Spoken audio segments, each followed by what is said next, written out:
안녕하세요. 반갑습니다. 어떻게 너무 더워가지고 공부하는데 분명히 조금은 지칠 텐데 어떻게 하면 좋게 너무 왜 이렇게 더운지 모르겠어요, 진짜로. 에어컨을 너무 세게 틀면 머리가 아프고 몸이 아프고 더운 거를 견디기에는 너무 지옥과 같고 어쨌든 건강 관리를 좀 잘하고 물을 좀 많이 마시고 한 100일 조금 더 남았잖아요, 그죠?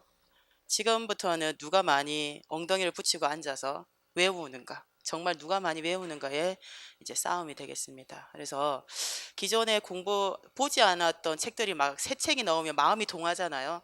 절대 보지 말고 있는 책도 지금 잘 모르잖아요, 그죠? 그러니까 올해 봐왔던 이제 책들을 바탕으로 그리고 이제 노트 그것을 이제 외우다가 너무 축약되어 있는 내용들이다 보니까 필기 자체가 무슨 말인지를 전혀 모르겠다 싶을 때는 이론서를 찾아서 이제 문장으로 읽으면서 확인하는 형태로 발췌를 하면서 봐야 되겠고 마지막까지 이제 손에 놓지 말아야 될 것이 책은 이제 그 2009학년도부터 해가지고 기출 문제 무엇이 기출되었던가 특히 이제 2009학년도부터 2013학년도까지 1차 시험이잖아요. 객관식.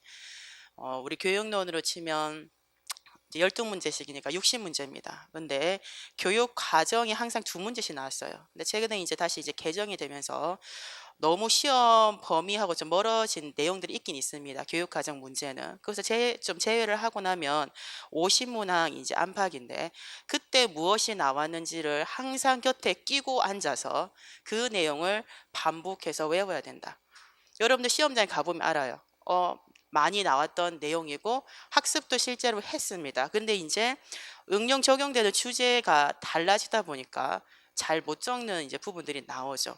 그래서 그 생물 그 내용하고 워낙 범위가 넓다 보니까 기존에 기출되지 않은 데서도 나오지만은 생물 교육론은 기출된 데서 다시 나온다는 거. 그래서 그것을 계속적으로 반복해서 외우고 이제 시험이라는 것이 한번 나오게 되면 그 다음에는 같은 내용 요소에서 나오더라도 심화되고 구체적인 것으로 이제 나오게 되죠. 그래서 좀 명확하게 외워서 여러분들 답을 적을 수 있도록 그렇게 접근을 해야 되겠습니다. 자, 그 문제지를 보면 작년에 제가 예상 문제 200문제를 하면서 다시는 200문제를 하지 않겠다. 문제가 너무 많다. 도저히 이제 9주차까지 해도 너무 이제 빡빡했거든요. 그래서 한 160문제 정도만 하고 싶었지만은 말 그대로 이제 기출된 내용들이 많다 보니까 비슷한 응용이나 예상 문제를 안 다뤄볼 수가 없더라고요. 그래서 중복되는 것들만 이제 좀 걷어내고 또 만들다 보니까 200문제가 됐어요. 그래가지고 작년 기출까지 하면 205문제, 한 주에 25문제를 풀어야 되는데 풀지 못하죠. 그러면 문제 자체만 풀면 금방 풀어요. 200문제는. 한 6주 정도, 5, 6주만 푸는데 이론 설명을 안 할 수가 없다 보니까 그리고 답안도 다 적어 달라고 여러분들이 많이 해서 좀 이제 더딘 건 사실입니다. 그래서 적는 연습도 매우 중요하기 때문에 뭐 9주든 10주든 일단 마치는 데까지 해서 마치도록 하겠습니다. OT는 따로 없고요.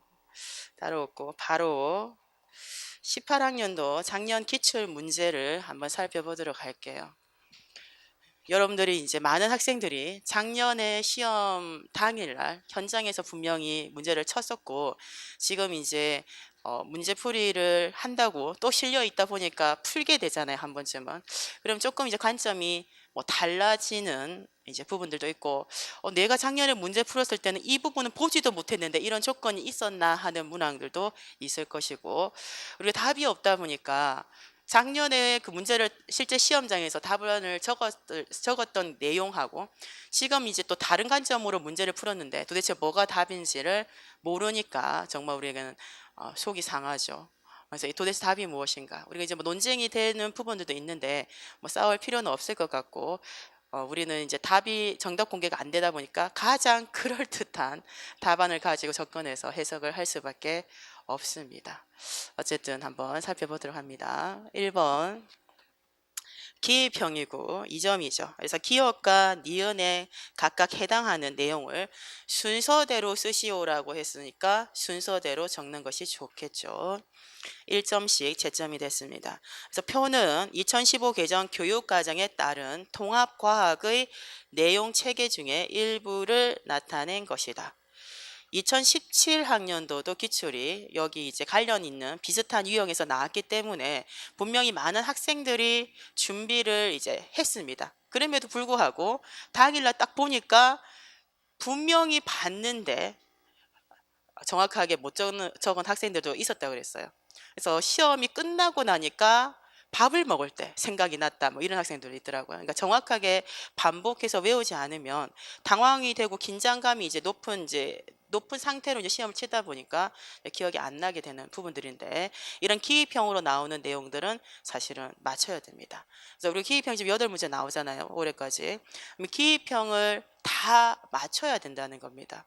근데 많은 학생들이 기입형을 틀리고 서술형, 논술형에서 점수를 내가 더 많이 받아야지는 불가능하다고 할 수 있어요. 그래서 고득점으로 이제 나오는 학생들의 이제 특징은 대부분은 기입형을 거의 많이 틀리진 않죠. 거의 다 맞추는 형태고, 서술형에서의 이제 부분 점수를 누가 많이 맞는가를 가지고 1차 합격자가 이제 당락이 결정이 됩니다.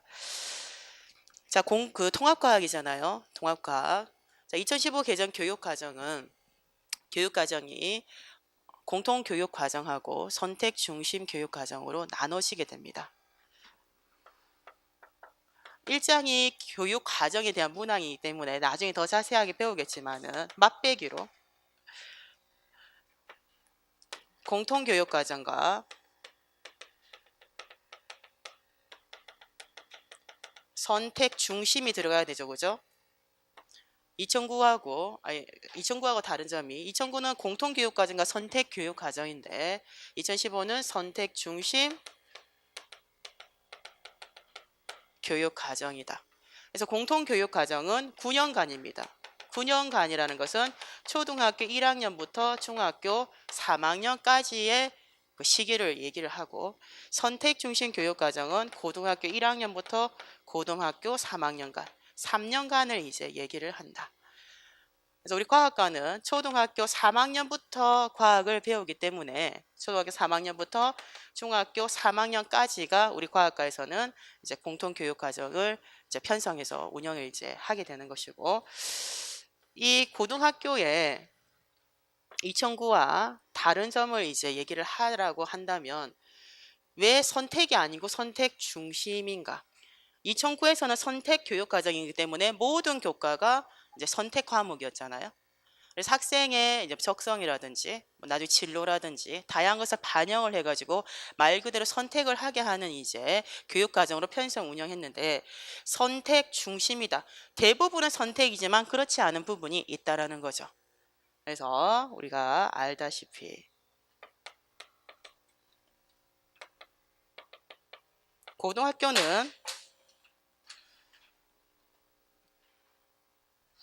고등학교의 현재를 보자면 고등학교입니다. 그죠? 이 3년간은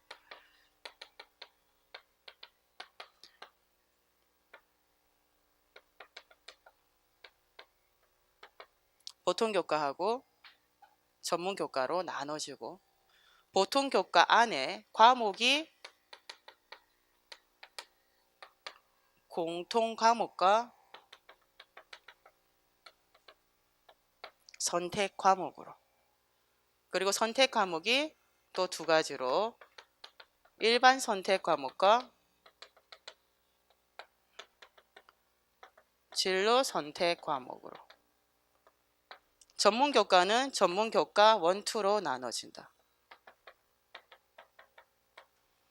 공통과목에 국어, 수학, 영어, 한국사, 통합, 사회, 그리고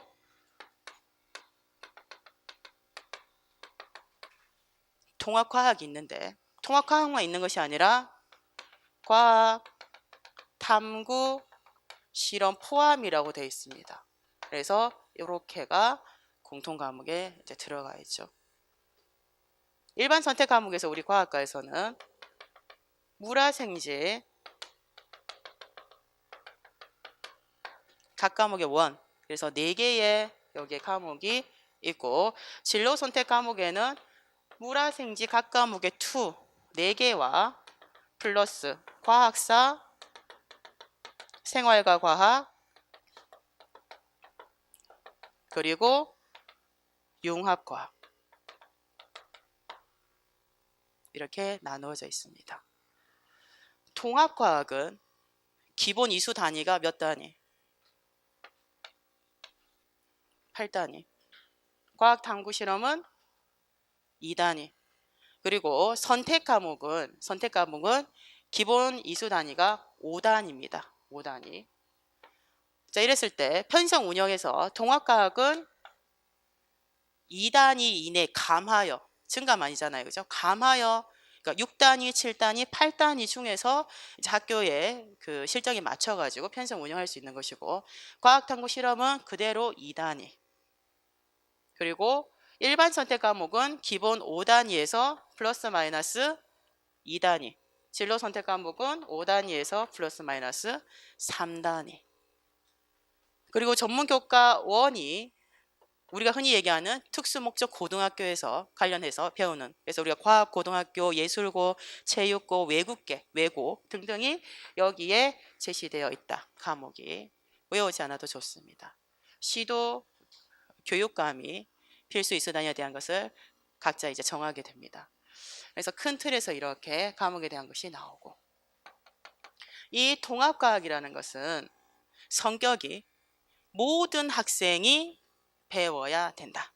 모든 학생이라는 것은 고등학생, 모든 학생. 그래서 인문계열, 자연계열로 갈라지기 전에 언제 고등학교 1학년 때 이제 배우게 되고, 실제 학교가 전문 그 특성화 고등학교나 산업 수요 맞춤형 고등학교를 간다 하더라도 이 통합과학은 무조건 배워야 된다는 것이죠. 배워야 된다. 그래서 모든 학생이 이수해야 할 이제 과목으로, 그래서 공통 과목이라는 것이 신설이 되다 보니까 선택 중심 교육 과정으로 제시가 되더라. 그래서 고등학교 1학년이 이제 배우게 됩니다. 이 통합과학은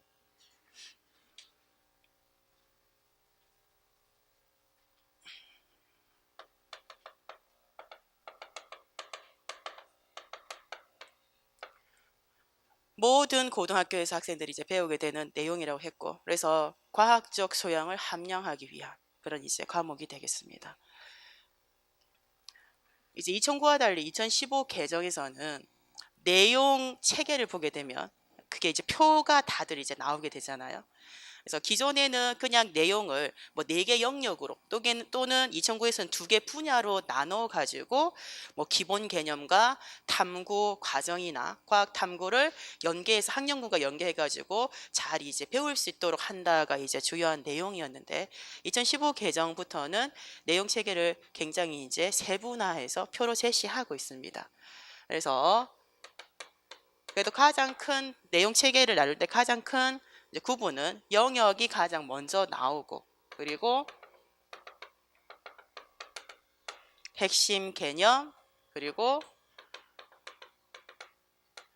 일반화된 또는 일반화 취식, 그리고 내용 요소, 기능으로 표현이 되어 있습니다. 명시적으로 이제 제시가 되어 있죠. 자, 통합과학은 몇 개의 영역으로 4개의 영역이 있고, 문항에서는 그 중에서 2개가 제시가 되어 있습니다. 첫 번째가 물질과 규칙성. 물질과 규칙성 영역 안에 2개의 핵심 개념이 있습니다. 물질의 규칙성과 결합. 그리고 두 번째가 자연의 구성 물질이죠.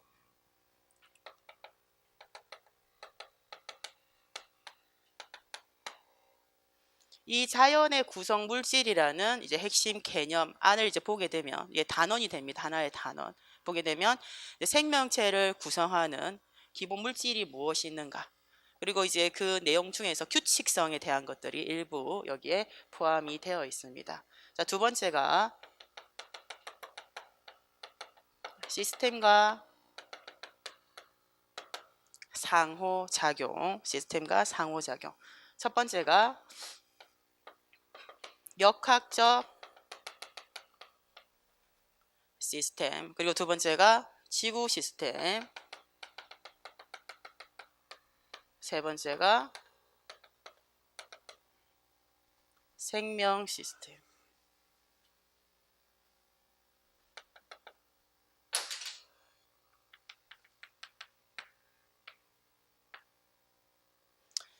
시스템과 상호작용 안에 이제 세 개의 핵심 개념이 있고, 이 핵심 개념이 통합과학에서는 이제 하나의 단원으로 제시가 되어 있어요.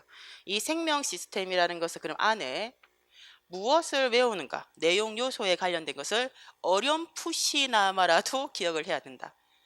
어떤 내용이 들어가 있죠? 세포막에 대해서 나옵니다. 세포막의 기능이 무엇인지, 그리고 세포 소기관, 그리고 효소를 포함한 물질 대사와 효소, 물질 대사, 효소, 유전자, DNA와 단백질,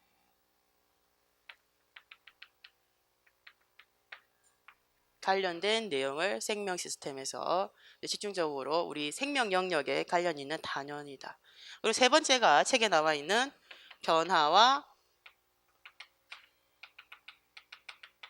다양성이고, 네 번째가 환경과 에너지.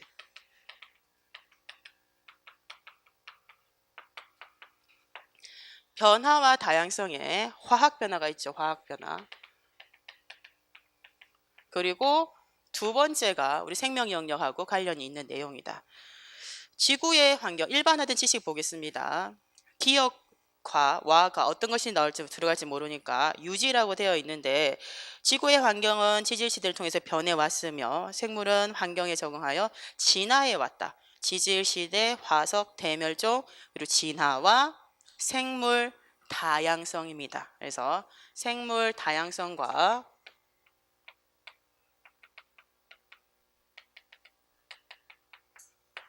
유지, 그리고 네 번째 환경과 에너지에서 첫 번째로 이제 나오는 것이 뭐뭐와 환경은 나오잖아요. 그럼 오른쪽 읽어보면 몰라도 생태계를 왠지 적어야 될 것 같은, 이 정도면 나와 있는 그 일반화된 지식하고 내용 요소를 보면 추리를 이제 할 수 있게끔 사실은 되어 있습니다. 그래서 여러 가지 뭐 니은 평형 나오면 생태계 평형, 입에 딱 달라붙어 있는 평형하면 왠지 생태계 평형밖에 없을 것처럼, 생태계 구성 요소 환경, 생태계 평형, 지구 온난화와 지구 환경 변화.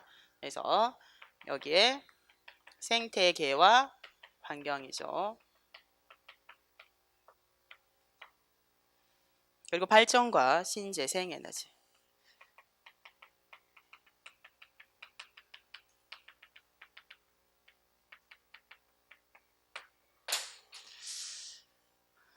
그래서 그 2년 전에는 이제 중학교 과학에서 우리가 이제 관련해 생물에 관련 있는 영역이 이제 5개가 있고, 실제 이제 핵심 개념이 10개가 있고, 그 중에서 이제 일부가 시험이 이제 출제가 됐었고, 이제 통합과학이 나왔어요.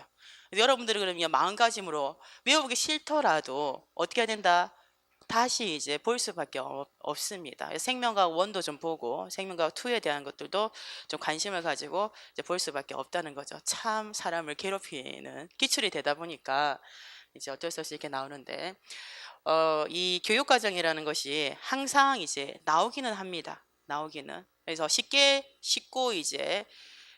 나오면 이제 기입형 2점짜리, 그리고 이제 어렵게 나오면 서술형으로 들어가서 이제 작성 방법의 하나의 조건으로 이제 기출이 되면 2점 또는 3점 정도로 이제 나올 수가 있다는 거죠. 그래서 큰 틀에서 내용 체계가 나오게 되면 이제 단원에 대한 것이 충분히 이제 나올 수가 있다라고 했고, 특히 이제 중학교에서 우리 생명영역 관련되어 있는 이제 단원의 단원명을 일단은 먼저 정확하게 외워야 된다라고 그랬어요. 그래서 성취 기준은 핵심 용어만 들어가고 표현이 좀 다르더라도 채점이 분명 용어 위주로 되니까 채점이 된다는 거죠. 그런데 여기 나와 있는 영역명이라든지 핵심 개념 여기 들어가는 내용들 단원명은 조금만 틀려도 채점을 해주지 않습니다. 그래서 굉장히 조심을 해야 된다. 그래서 생물의 다양성 단원이면 생물의 다양성이면 사실 정확하게 의를 적어야 되는데 생물 다양성이라고 적게 되면 채점을 그 정도는 해주겠지만 사실은 명확하게 적어야 된다는 거죠. 그래서 올해 준비는 구체적인 내용까지도 조금 접근해서 준비를 이제 해야 되는 부분이다. 1번 그래서 기억은 생물 다양성, 니은은 생태계 각각 1점씩 채점이 됐을 것이다. 자, 그 다음에 9번입니다. 이제 서술형하고 논술형이 이제 나와 있는데, 자, 다음은 효모의 이산화탄소 방출량 비교하기에 대한 실험 수업이다. 굉장히 익숙한 사실 주제이죠. 그래서 제가 이 문제를 처음에 이제 그날 여러분들 시험을 치고 오후 늦게 이제 평가에서 문제가 이렇게 뜨잖아요. 딱 봤을 때 9번 보고 많은 학생들이 맞췄겠다 생각했는데 의외로 구체적으로 답을 적지 못해서 세 번째 있잖아요. 실험 설계하는 거. 너무나도 익숙하고 이 세 번째 조건에 있는 내용은 의뢰히 실험 과정에 들어 있었던 거예요. 그래가지고 실험 과정에 들어 있으면서 왜 KOH 용액을 처리하는가? 그러면 이산화탄소 검출 그것만 검출하기 위한 그 내용만을 계속 외우고 있었는데 실제 설계를 해보라고 하니까 40% KOH 수산화 칼륨 용액을 쓰는 건 알겠는데 구체적으로 어떻게 표현해야 되는지가 이제 문제가 있는 거죠. 그래서 부분 점수를 바꿔 점수 일부 깎인 학생들도 의외로 많다는 겁니다. 그래도 전체적으로는 굉장히 쉬운 문제가 아니었는가 보겠습니다. 교사는 학생들에게 빵 반죽이 부풀어 오르는 현상을 보여주고 왜 이런 현상이 생길까? 왜 그럴까? 그 이유를 생각해 보게 한다. 교사가 수업 주제에 관련한 즉시적인 현상을 제시를 하고 그 현상에 대한 원인에 대한 것을 생각해 보도록. 그래서 인과적 의문을 이제 발생해서 그것에 대한 것을 이유를 생각해 보게 하는 것. 나는 교사가 기질의 종류에 따라서 효모의 이산화탄소 방출량이 달라진다라는 가설을 제시한다. 가설을 실제 교사가 제시를 하고 있고 그리고 이제 다를 보면 교사는 학생들에게 다음에 실험 준비물을 이용하여 가설을 확인할 수 있는 실험을 설계하도록 한다. 그래서 실험 이제 준비물이 나옵니다. 그리고 라가 잘 봅니다. 학생은 실험을 설계하고 다에서 설계하도록 한다였고 라에서 학생은 실험을 설계하고 사실 상호작용이 같은 이제 과정인데 구분을 이제 해서 제시를 하고 있어요.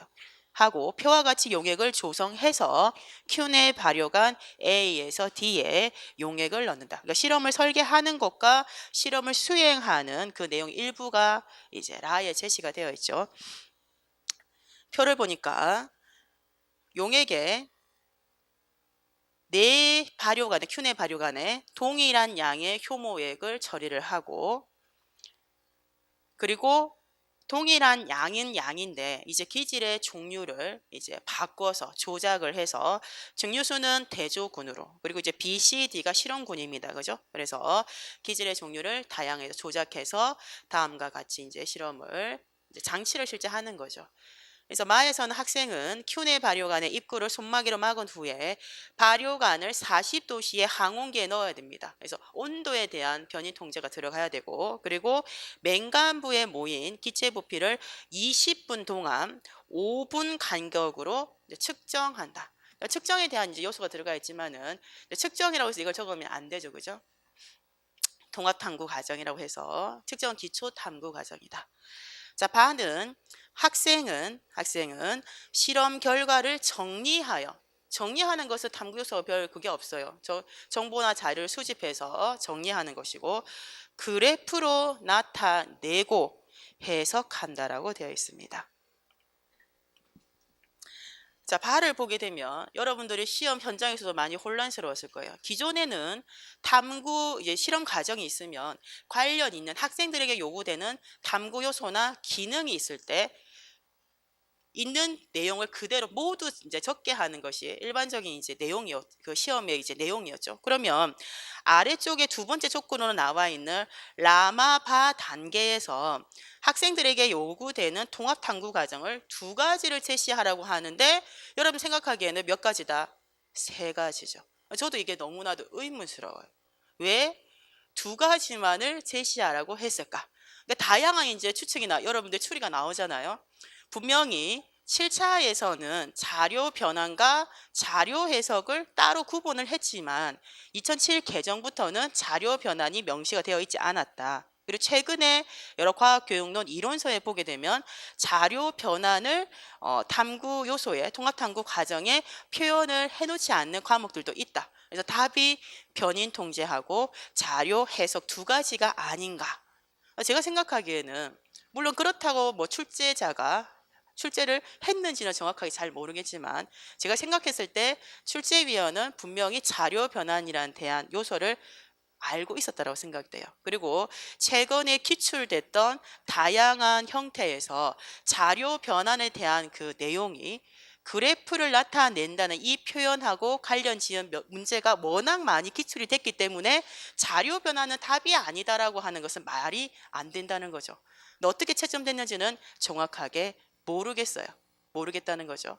제가 생각하기에는 변인 통제하고 자료 변환, 자료 해석이 표현이 되어 있다라고 보여집니다. 채점은 어떻게 됐는지 확인할 수가 없다. 그래서 두 가지를 적으라고 했지만은 세 가지 중에서 두 가지를 제대로 적었으면 채점이 되지 않았겠는가? 의문스러워요. 왜 문제를 이렇게 애매모호하게 아리송하게 냈는가? 자, 4를 보게 되면 학생은 실험 결과를 토대로 해서 가설이 맞는지 확인한다. 가설을 평가하는 거죠. 그리고 I에서는 교사는 기질의 종류가 효모의 이산화탄소 방출량에 미치는 영향, 이게 수업 주제잖아요. 대해서 설명한다. 그러니까 본 수업 주제에 관련해서 우리가 학생들이 알아야 할 과학적 개념을 교사가 설명하는 것이 A고, 자가 교사는 실생활 사례로 들어갑니다. 그러면 가부터 사까지의 학생의 탐구를 바탕으로 해서 A에서 과학적 개념을 학생들이 획득을 했어요. 이것을 배우지 않은 이제 수업 시간에 다루지 않는 새로운 소재나 이제 사례 상황으로 이제 연계를 시켜다 보니까 실생활 사례를 가지고 우리가 다양한 원료로 사용하는 막걸리를 보여주면서 학생들에게 원료에 따라서 발효 효율이 다른 이유를 설명하도록 하는 것으로 해서 이제 수업을 마무리를 하는 것이죠. 첫 번째 작성 방법을 보게 되면 이 수업은 로손의 순환학습 모형 세 가지 중에서 어느 모형에 해당하는지를 제시할 것. 그럼 여러분들의 답안지가 딱 있을 때 첫 줄은 어떻게 시작해야 된다? 답을 적을 때 서술형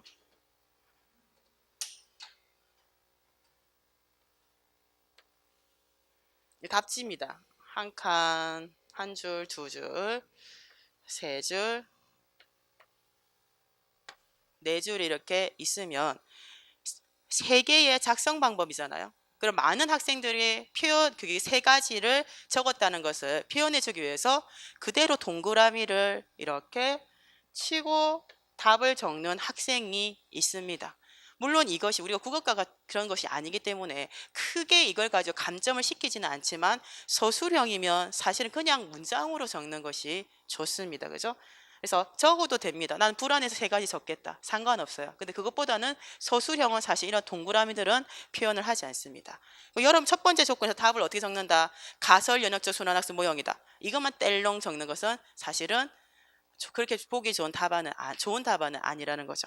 그래서 작성 방법에 나와 있는 이 조건을 주어로 적는다고 그랬어요. 그래서 어떻게 적냐면 이 수업은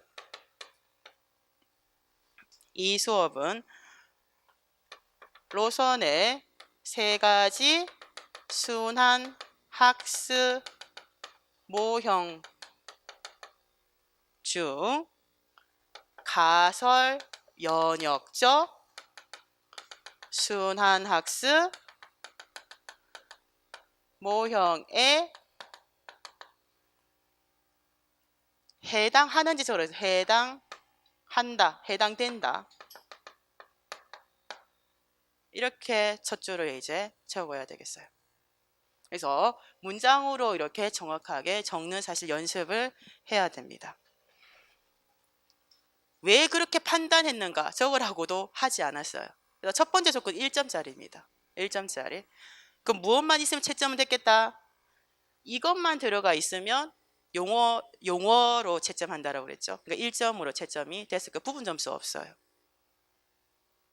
두 번째, 라바 단계에서 요구되는 탐구 과정은, 그럼 두 번째는 여기 이제 라바 단계에서 요구되는 통화 탐구 과정은 변인 통제 두 개만 적으라고 하면 두 개만 적어야 됩니다. 세 개를, 이게 답이 만약에 세 개인데 두 개를 적으라고 했는데 세 개를 적어가지고 정확하면 상관없는데 두 가지만 적으라고 하면 두 가지만 적는 게 사실은 원칙이죠. 저는 세 가지 적겠습니다. 자료 해석이다.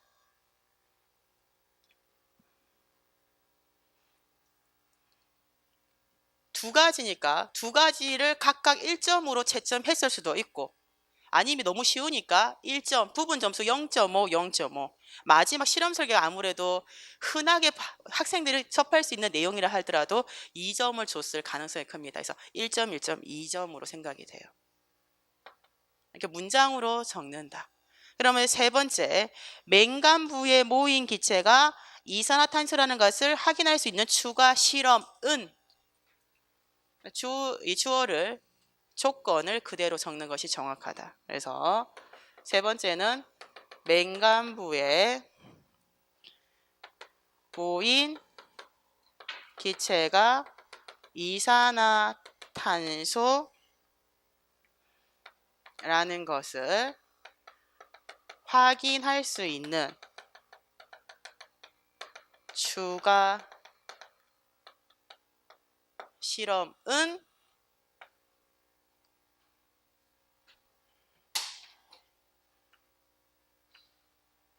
잘 볼 수 있도록 이렇게 따옴표 쳐가지고 어떻게 한다? 뭐가 무조건 제시되어 있는 자료 준비물을 이용하라고 했으니까 당연히 누가 봐도 40%의 KOH 용액인데 어떻게 실험을 해야 확인을 할 수 있는가? 그것을 구체적으로, 우리가 이제 실험 과정이라는 것은 명시적, 조작적인 정의라고 그랬잖아요. 눈에 누가 봐도 펼쳐져 있는 그림과 같이 명확하게 제시를 할 수 있다. 그러면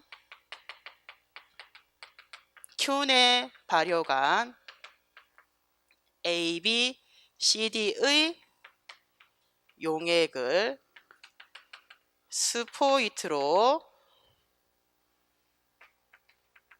일부 드러내고 뽑아내고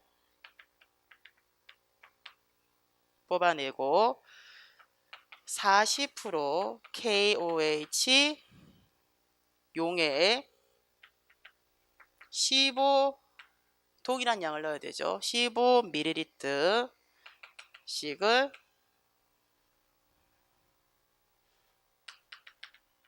넣어준 후 발효관의 입구를 솜으로 막고, 너무 길어요. 막고 잘 흔든 다음에 맹간부에서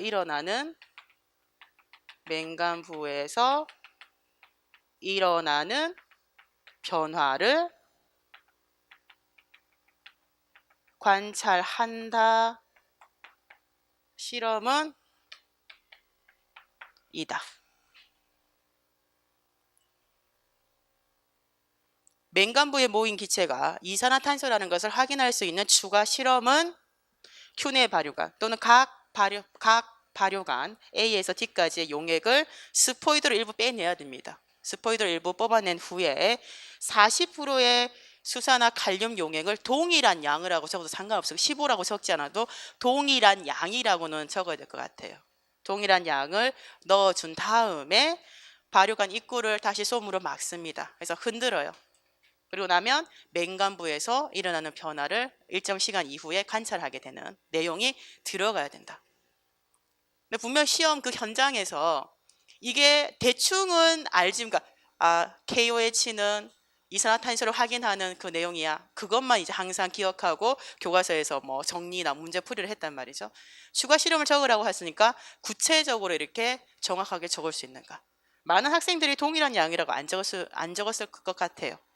그냥 대충 4개의 큐네 발효관에 KOH 40% KOH 용액을 넣어서 변화를 관찰한다 정도로만 적지 않았을까 싶어요.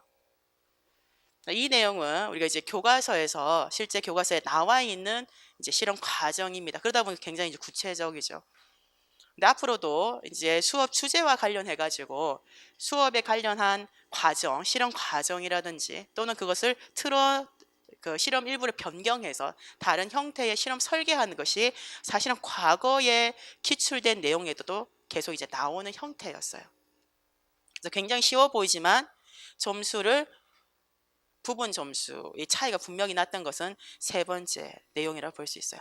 너무나도 쉬운 거 이거는 다 적었어요. 웬만한 학생들 공부 좀 하는 학생 다 적었을 것 같아요. 두 가지는. 왜냐하면 기출된 내용에서 가장 많이 나왔던 형태의 유형이었고 세 번째는 생각하지 못했잖아. 이것을 가지고 누구는 2점, 누구는 1점, 누구는 0.5점 나눠지면서 점수차가 조금씩 이제 벌어졌다라고 볼 수 있습니다.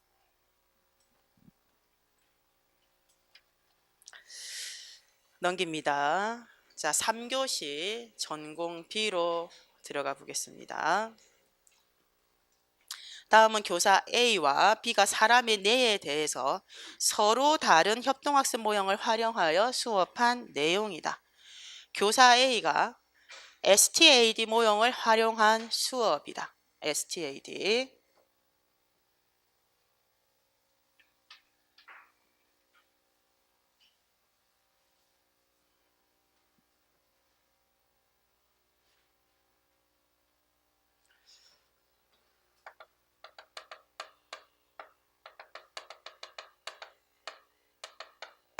협동학습 모형은 이론서마다 조금은 다르게 제시를 하고 있지만은 이제 크게 봤을 때는 보상 중심의 협동학습하고 두 번째가 과제 중심의 협동학습으로 이제 나눌 수가 있습니다.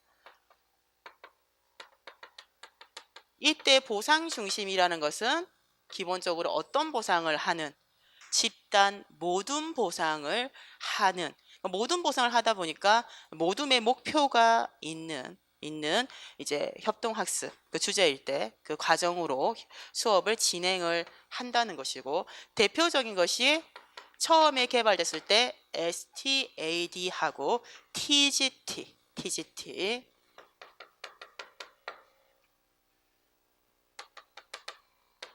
우리가 과제 지향적이다라고 얘기를 하는데 과제 중심의 협동학습 유형의 가장 대표적인 것은 직소.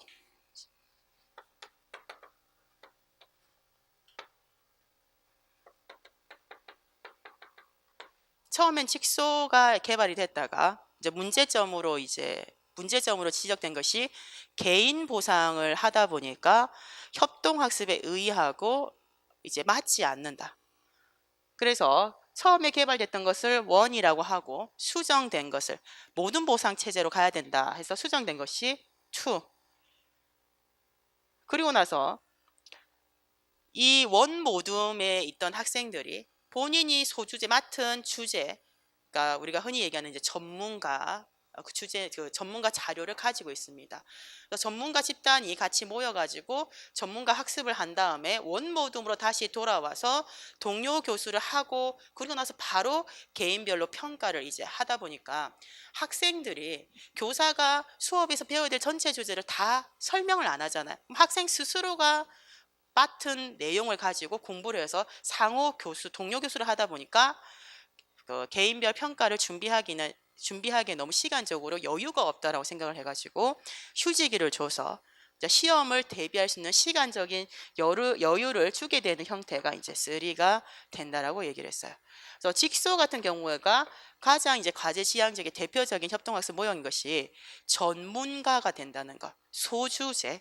전체 배워야 될 단원의 주제가 아니라 전체 배워야 할 단원 안에 있는 일부 내용에 대한 전문가 자료라는 것이 학습 자료가 따로 구분이 되어 있고 그 맡은 내용에 관련해서만 내가 전문가가 된다는 거죠. 그러다 보니까 과제 중심적인 그런 이제 협동학습의 대표적인 유형이 되겠다. 그리고 이제 GI. 그럼 GI는 왜 과제 지향적인가? 교사가 학습 수업 시간에 배워야 할 전체 내용을 설명하지 않습니다. 주제는 당연히 교사가 안내는 해줘요. 오늘 우리가 공부해야 될 주제가 다음과 같다. 그러고 나서 어떻게 얘기한다? 평소에 이 주제에 대해서 궁금했던 거 발표를 해봐라. 그래서 브레인스토밍을 통해서 발표를 다양하게 시킨 다음에 학생들이 발표한 내용을 비슷한 것끼리 묶어서 범주화를 해가지고 어떻게 한다? 여러 개의 소주제로 나누게 됩니다. 여러 개의 소주제를 나누게 되면 나는 그 중에서 하나의 소주제에 대한 것만 탐구를 해서 관련된 정보 자료를 수집 정리해서 그 내용만 알게 되는 형태가 되죠. 그래서 이것도 전체 주제를 소주제로 구분을 해서 과제를 이제 학생들 탐구를 하는 형태가 되겠다. 그리고 쿠쿱은 전체 주제에 대한 소주제를 나눕니다. 그리고 이 소주제를 다시 어떻게 한다? 모둠 내에서 발표를 해가지고 미니 주제로 하위 주제로 더 쪼갠 다음에 하나의 미니 주제 하위 주제를 모든 학생들이 하나씩 선택을 한 다음에 관련 지역 모든 것들을 본인 스스로가 해야 되는 이제 형태가 됩니다. 그래서 이 3가지가 과제 지향적인 과제 중심적인 이 협동학습의 유형이 되겠다. 그래서 이를 크게 이게 2가지로 나눌 수 있네. 그 중에서 지금 교사 A는 STAD를 가지고 수업을 했고 교사 B는 GI로 가지고 수업을 한 것이다. 자, STAD는 첫 번째 단계를 보면 힌트가 있어요. 교사가 수업 주제에 대한 것을 설명을 하죠. 학습 자료를 이제 제공을 해서 그래서 학생들이 배워야 될 지식을 사실은 다 전달을 받은 형태가 됩니다. 자, 그리고 나서 단계 2에서는 성취 기준이 다양하다. 그래서 이질적 구성을 한 학생들이 교사가 제공한 학습 자료를 바탕으로 모둠 학습을 하게 됩니다.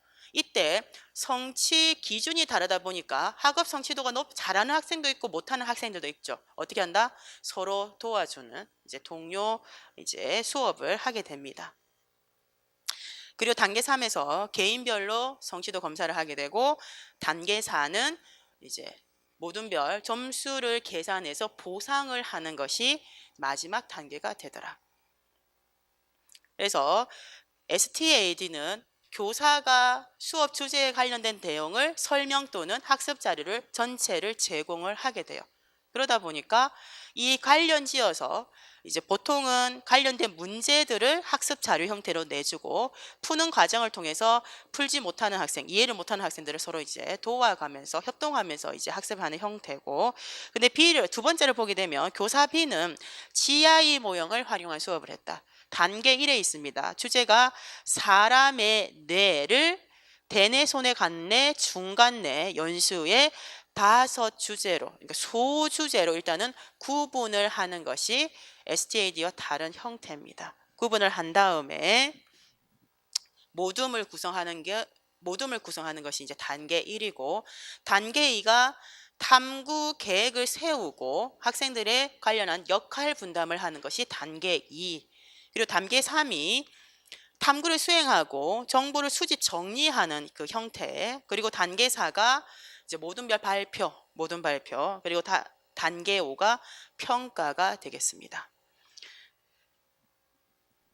자, 밑에 작성 방법은 굉장히 간단하죠. 좀 이제 단답 소수령이지만 사실은 단답형 좀 쉬운 형태로 나왔다고 볼 수 있어요. 그럼 이런 문제들을 놓치면 안 됩니다, 사실. 첫 번째가 교사 A와 교사 B의 수업 중에서 과제 전문화 해가지고 여러분들이 이해할 수 있도록 답을 맞추라고 특정 주제에 대한 전문적인 역량 함량이라고 되어 있어요.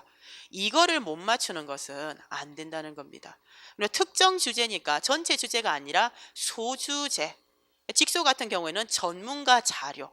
소주제에 대한 전문적인 역량을 함량하는 것이니까 뭐라고 적어야 된다?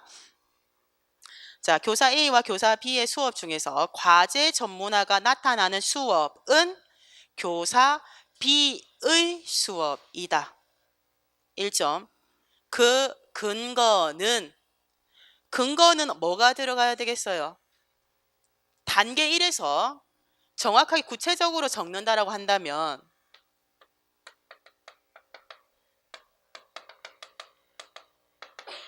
뭐가 들어가야 된다? 사람의 뇌에 대해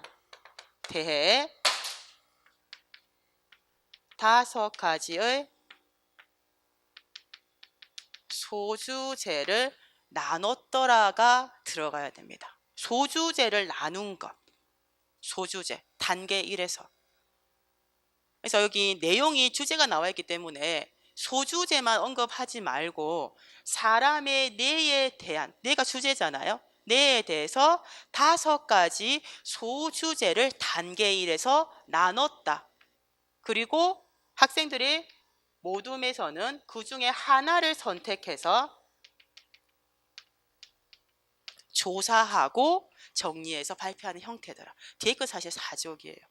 뭐가 들어가야 된다? 단계 1에서 사람의 뇌에 대해서 5가지 소주제로 구분을 한 것.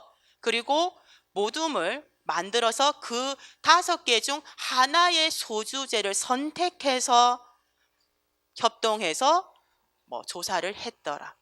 그러니까 소주제에 대한 것이 무조건 언급이 돼야 됩니다. 그래서 학생들은 하나의 여러 모둠이 구성되어 있지만은 그 여러 모둠에서도 각각의 하나의 소주제에 대한 탐구만 하고 정보와 자료를 얻어서 발표하는 형태. 그러니까 발표를 전체 학급을 대상으로 하게 되면 그 발표를 합하게 됐을 때 사람의 뇌라는 주제에 대한 것을 학생들이 학습을 하는 형태가 되는 거죠. 그래서 소주제에 대한 것이 언급되어야 된다는 거죠. 그래서 단계 1에서 좀 구체적으로 적으면 사람의 뇌에 대해서 5개의 소주제를 나눈 다음에 모둠별로 그 각 하나의 소주제만 선택을 해서 탐구를 했다고 표현을 정확하게 했을 때 1점이라고 생각하면 됩니다.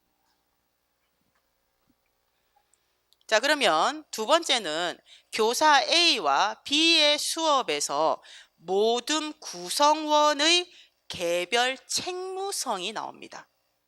자, 모둠 구성원의 개별 책무성이라는 것은 본인이 맡은 바 그 역할을 열심히 수행을 한다는 거죠. 그럼 찾을 수 있습니다. 어디서 찾아야 될까? 자, 첫 번째 A 수업에서 STAD에서는 모둠 구성원의 개별 책무성은 어디에서 찾아야 된다? 많은 학생들이 성취도 검사를 해서 점수를 받는 것을 부각을 시켰을 수가 있는데 초점이 좀 흐려요. 어디가 들어가야 된다? 단계 2에서. 단계 2에서 이질적으로 모둠을 구성했잖아요. 교사는 단계 1에서 자료를 다 내줬어요. 그러면 개별 책무성을 해가 열심히 공부를 해야 되는 것은 어떤 단계에서? 단계 2에 대한 내용이죠. 그러고 나서 이제 나머지는 결과입니다.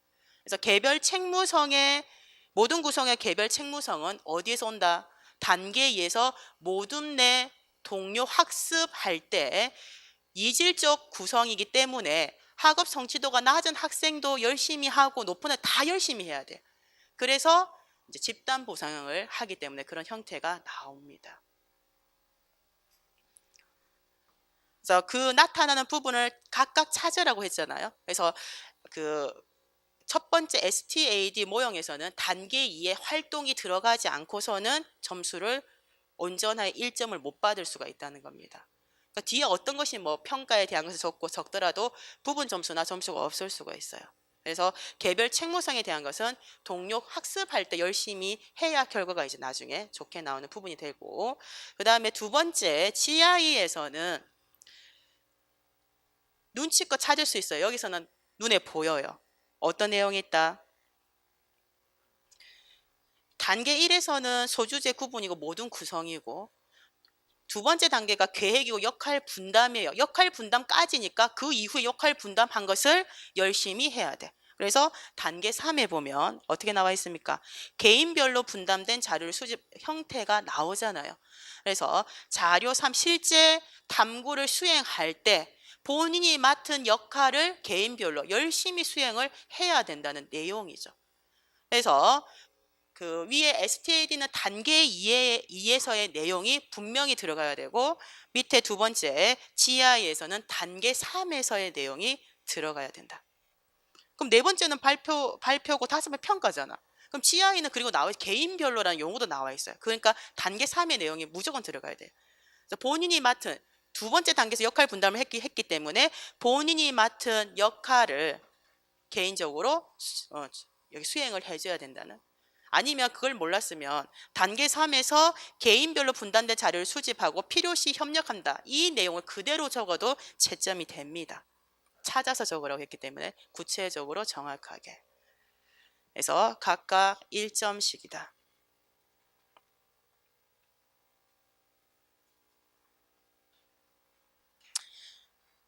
그래서 두 번째 GI는 다 찾았을 것 같은데, STAD에서 이게 이제 개인 책무성에 대한 부분을 높은 점수를 받아야 되니까 이제 뭐 개인별 평가에서 점수를 잘 받아야 된다든지, 또는 이제 집단 보상을 하기 때문에 그 부분에 대한 것을 중점적으로 썼을 텐데, 그것을 이제 점수를 잘 받기 위해서는 동료 교수가 정확하게 잘 일어나야 된다는 것이죠. 그래서 단계 2를 가지고 썼으면 더 좋다.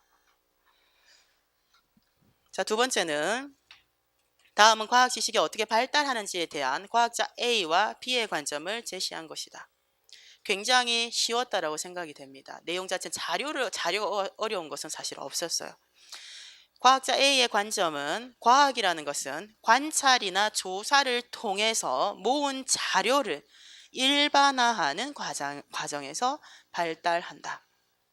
관찰 조사를 중요하게 생각하고 일반화를 해서 지식을 발달시킨다는 관점은 기납주의자들의 그 주장이라고 볼 수 있습니다. 그래서 생물 속생설도 마찬가지다. 17세기 레디는 생선 토막이 들어있는 여러 병 중에서 오타가 있네요. 파리의 출입이 가능한 열린 병에서만 구더기가 생기는 것을 보고 생물 속생설을 지지했다. 레디의 관찰처럼 생물은 이미 존재하고 있던 생물로부터 생긴다는 생물 속생설을 지지하는 사례가 많아져서 생물 속생설은 보다 확실한 설명이 될 수 있었다.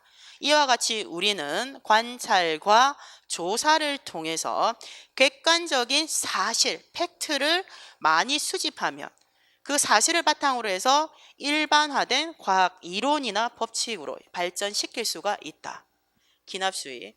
자, 그리고 과학자 B의 관점은 어떤 과학 이론이 옳다는 것을 완벽하게 증명할 수는 없지만 그것이 옳지 않다는 것은 확실히 알 수 있다.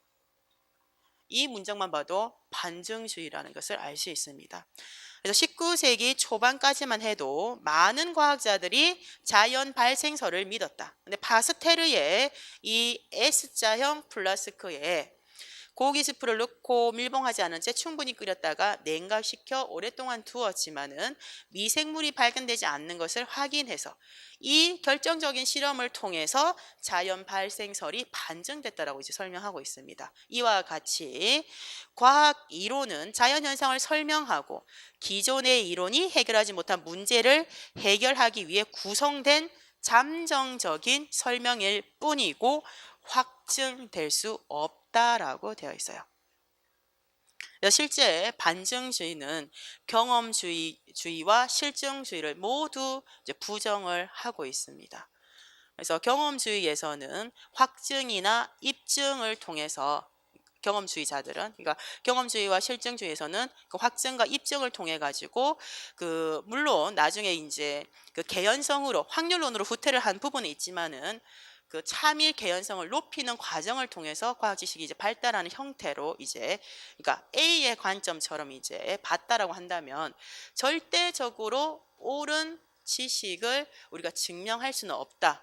왜냐하면 기납법을 사용한 경험주의나 그 실정주의, 기납주의자들의 주장이 왜 확률론으로 나중에 후퇴를 했잖아요. 그런데도 이제 문제점을 부각된 것이 확률로 이제 들어가게 되면, 학문적인 그 구조로 들어가게 되면 모든 경우의 수가 무한되기 때문에 얼마만큼 이제 다양한 사실 관찰 언명들이 있다 하더라도 0이다라는 이제 내용으로 들어가게 됩니다. 그래서 절대적으로 옳은 지식을 우리가 증명할 수는 없다. 근데 증명할 수 있다라고 보는 것이 과학자 A의 관점인 기납주의고, 없다라고 보는 것. 대신 단 하나의 반증 사례 딱 하나만 있으면 됩니다. 하나만 있을 때 절대적으로 옳지 않다라는 반증은 가능하다라고 보는 것이 반증주의 포포의 주장이다. 자, 작성 방법의 조건이 세 가지입니다. 과학자 A의 관점과 과학자 B의 관점 중 반증주의에 해당하는 것은 어느 것인지 쓰고 근거를 제시하라고 했으니까, 있는 근거를 제시하라고 하면 문제에서 제시된 자료에서 찾아 적으면 돼요. 그러면 관찰자 B의 관점이 반증주의에 해당한다. 그 근거는 어떤 내용을 문장을 여러분들은 적었어요? 첫 번째 문장 좋습니다. 그래서 어떤 과학 이론은 절대적으로 옳다는 것을 입증, 여기는 뭐 증명이라 되어 있는데 확증이라는 용어도 있잖아요. 확증이나 입증할 수 없고, 파스테르의 실험처럼 단 하나의 반증 사례를 통해서 절대적으로 옳지 않다는 것은 우리가 검증이 가능하다. 파스텔의 실험에 대한 것에 반증 사례라는 것을 적으면 더 구체적으로 좋겠죠. 여러분들 분명히 첫 번째 줄에 문장을 가지고 근거로 작성을 했을 것인데, 점수가 전체적으로 작년에 채점이 조금 점수가 잘 나온 것 같아요. 느낌적인 느낌이라고 할까요? 그래서 제시되어 있는 문장을 파스텔의 사례를 넣지 않더라도 했을 때 채점이 됐다라고 볼 수 있습니다. 자, 두 번째는 바다 표범은 몸집이 클수록 최대 잠수 시간이 길어진다라는 가설을 법칙으로 발전시키기 위해 필요한 방법을 과학자 A의 관점에서 제시할 것. 필요한 방법, 법칙이 되려고 하면 일단 규칙성이라는 것이 발견이 돼야 되고요. 그리고 이때 이 법칙으로 발전시키기 필요한 방법이라고 했으니까 어떤 내용이 들어가야 된다? 귀납이 용어가 들어가. 귀납적 일반화라든지 귀납이라든지 귀납의 방법이라든지 귀납법, 또는 뭐 귀납의 원리라든지 등이 용어가 들어가면 좋겠죠. 구체적으로. 그래서 그러면 그것만 적을 것이냐? 구체적으로 적어야 되죠.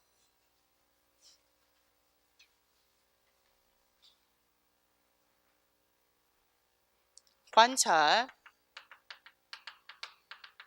조사를 하게 되면 사실이 나옵니다. 이 사실을 바탕으로 해서 기납의 원리, 규칙성이 발견돼서 이제 기납적 일반화가 들어가잖아요. 그럼 여기 안에 뭐가 들어가야 된다? 기납의 과정, 기납의 원리에 대한 내용을 구체적으로 서술을 해야 되겠죠. 그러면 가설이 있잖아요. 바다 표범은 몸집이 클수록 최대 잠수 시간이 길어진다 라는 것이 있을 때, 이때 바다 표범은 이제 많은 바다 표범들이 일단 있어야 된다는 거죠. 그러면 기납의 원리가 어떤 것이 충족돼야 기납의 원리가 만족된다라고 했죠? 기납의 원리. 여러 변화하는 다양한 조건 아래에서 실험을 일단 해야 됩니다. 그때 굉장히 많은 수의 바다 표범을 관찰하거나 조사를 해야 돼요. 그러니까 변화하는 다양한 조건 아래에서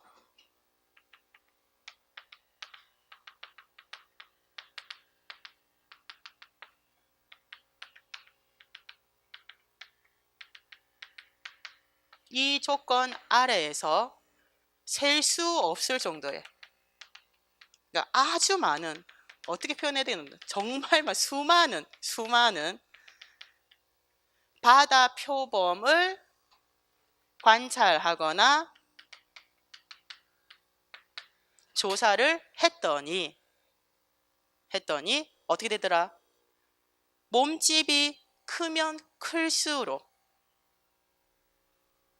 최대 잠수 시간이 길어진다는 자료를 수집을 하고, 그래서 이것을 규칙성 발견이죠. 규칙성 발견할 때 뭐 기납적 일반화를 통해 기납이라는 용어가 들어가야 돼요.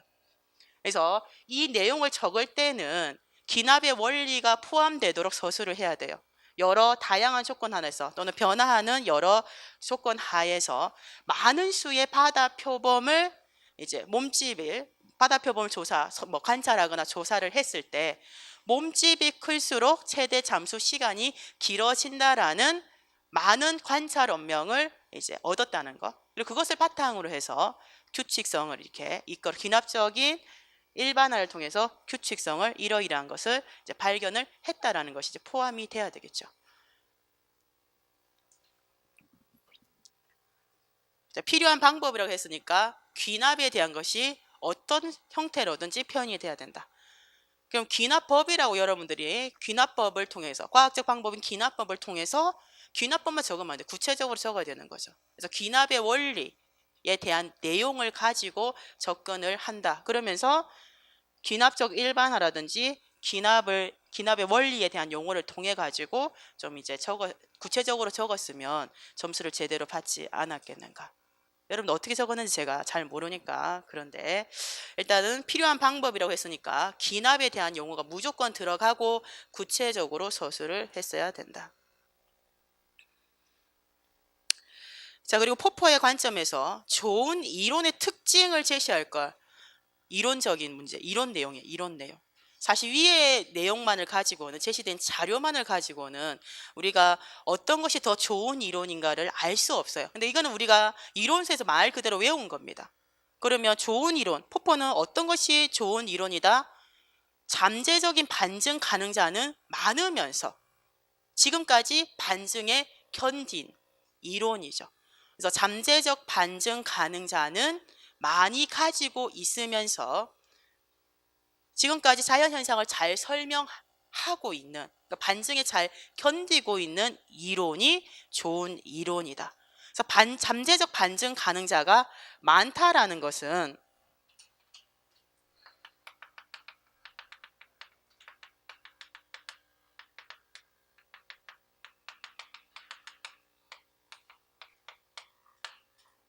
이론이라는 것은 어떤 의미도 갖는다?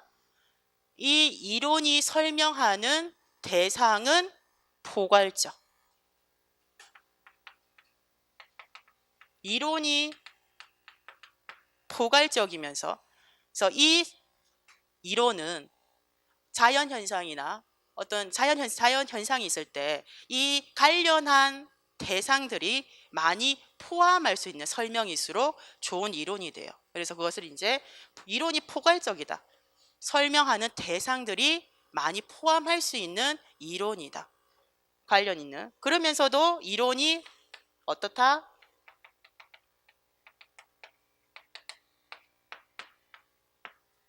그 대상들을 관찰한 결과 진술 내용은 구체적인 것, 명확한 것이 좋은 이론이 됩니다. 그러니까 지구가 뭐 타원 궤도 뭐 원운동을 하는 그 내용의 그 예시들이 네 가지를 가지고 우리가 접근을 할 수 있잖아요. 그러니까 지구라는 하나의 대상을 가지고만 지구라는 행성의 운동만 설명하는 이론과 모든 행성으로 확대한 이론이 있을 때 잠재적인 반증 가능자가 많은 것은 모든 행성. 지구는 지구에 관련된 딱 반증되는 것이 나왔을 때만 반증이 가능하지만은 모든 행성이라는 것은 수성, 그다음에 금성, 지구, 목성 많은 다양한 것들도 반증 가능자가 나왔을 때 반증이 된다는 것이잖아요. 그래서 이론이 설명하고 있는 그 대상들은 포괄적일수록 좋고, 그런데 그 진술은 구체적이어야 된다. 명확하다. 이 내용을 가지고 접근을 했으면 채점을 점수를 제대로 받았겠죠. 이건 너무나도 이론적인 내용이기 때문에 많은 학생들이 외운 내용을 거의 비슷하게 답지에 여러분들이 답안지에 적었을 것이다. 8번이 좀 저는 문제라고 생각을 하는데, 오죽하면 이제 논술형을 없앤다는 말이 나오죠. 일단은 논술형은 최근에 기출됐던 문제를 봤을 때 솔직한, 제가 가르치는 입장에서는 문제가 별로 좋지 않았어요. 그 이전에 비유 문제도 그랬고, 뭐 그 풍선 가지고 했던, 그리고 이 문제도 그나마 좀 그래도 매끄럽다 생각했지만 구체적으로 다시 한번 이렇게 보니까 문제가 그렇게 딱히 뭐 좋다라고 생각은 안 들어요. 왜냐하면 논술형 문제를 만들기가 굉장히 사실 어렵습니다. 어렵다 보니까 주제 하나에 제시된 내용에 여러 가지 요소를 포함하니까 조금 이제 뭐라고 해야 되지? 굳이 여기 이걸 왜 가지고 갖다 붙였는가라는 이제 의문이 좀 많이 든다는 거죠. 제 개인적인 생각에서는 마지막에 나와 있는 그 라카토스의 그 연구 프로그램 있잖아요. 우리가 기본적으로 포퍼의 반증주의와 라카토스의 연구 프로그램에 대해서 이제 철학서에 적혀 있는 것을 보면 그 포퍼의 반증주의는 소박한이라는 이제 내용이 붙고 라카토스의 연구 프로그램은 세련된 반증주의에 대한 내용이 붙습니다. 기본적으로 바라보는 것은 포퍼의 반증주의는 굉장히 기본적으로 자연 현상이나 생명 현상을 이제 설명할 때 물론 가설이고 이론이라고 얘기하지만은 뭐 개념이나 개념 체계 작은 단위에 대한 접근을 하고 있는 것에 반해서 연구 프로그램에 들어가 있는 견고한 핵이라는 것은 실제 일련의 자연 현상 지나면 지나, 그러니까 좀 뭐라고 해야 됩니까? 훨씬 더 학문에 미치는 범위가 커요. 설명하고자 하는 단위가 원체 큽니다. 그러다 보니까 연구 프로그램이나 우리가 패러다임이라고 할 수 있는 게 생물학에서 진화론 수준밖에 없어요. 그러니까 그만큼 견고한 핵에 포함되어 있는 내용 체계가 복잡하고 범위가 넓다는 거예요. 근데 나와 있는 거는 개념에 대한 주제인데 이걸 가지고 연구 프로그램을 가지고 견고한 핵을 적고 보호대를 적으라 하기에는 물론 끼워 맞춰서 우리가 적을 수는 있는데 이론적인 접근하고는 사실은 너무 차이가 크다는 거죠. 굉장히 큰 복잡한 이론 체계나 개념 체계에 접근을 시켜야 되는데 너무나도 단편적인 지식에 이거를 철학적인 부분을 적용시켰다.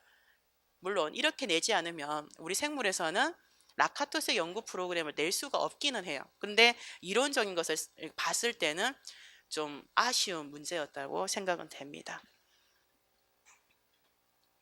자, 논술형의 문제가 나오면 첫 번째 조건이 서론 본론 결론을 적으라고 돼 있어요. 논술형도 동그라미 적으면 안 됩니다. 점수를 깎겠지. 기본적으로 들여쓰기. 그럼 여러분들이 서론을 뭘 적어야 될지를 굉장히 어려워하잖아요. 그 뭐를 본다?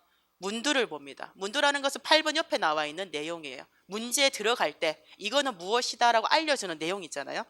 그러면 5개념에 대한 교사 분석, 학생의 선개념, 5개념이 어떤 것을 가지고 있는지를 분석을 했고 수정하기 위해서 5일을 가지고 수업을 했어요. 근데 수업을 보게 되면 학생 시에 반론이 있어. 5개념을 과학적 개념으로 교환 못한 학생도 있어요. 그러면 서론에는 전체적으로 봤을 때는 어떻게 하겠다? 내가 5개념의 특성에 대해서 논해야 되겠구나. 특성도 다 적을 필요가 없어요. 학생들이 수업 이전에 가지고 있는 5개념, 대안 개념은 학생들의 인지 구조에 정합적이고 논리적인 관계를 가지고 있기 때문에 쉽게 변화되지 않는다. 이런 형태로 이제 적으면 될 것 같아요. 5개념의 특징 안 나와 있잖아요. 큰 틀에서. 뭐 사실적 지식이 아니고 여러분 외운 거 5가지 적는 것이 아니라 그중에서 학생의 5개념이 잘 쉽게 바뀌지 않잖아요. 그래서 뭐 5개념의 특징 중에서 한 가지 정도를 가지고 논하면 어떻겠는가?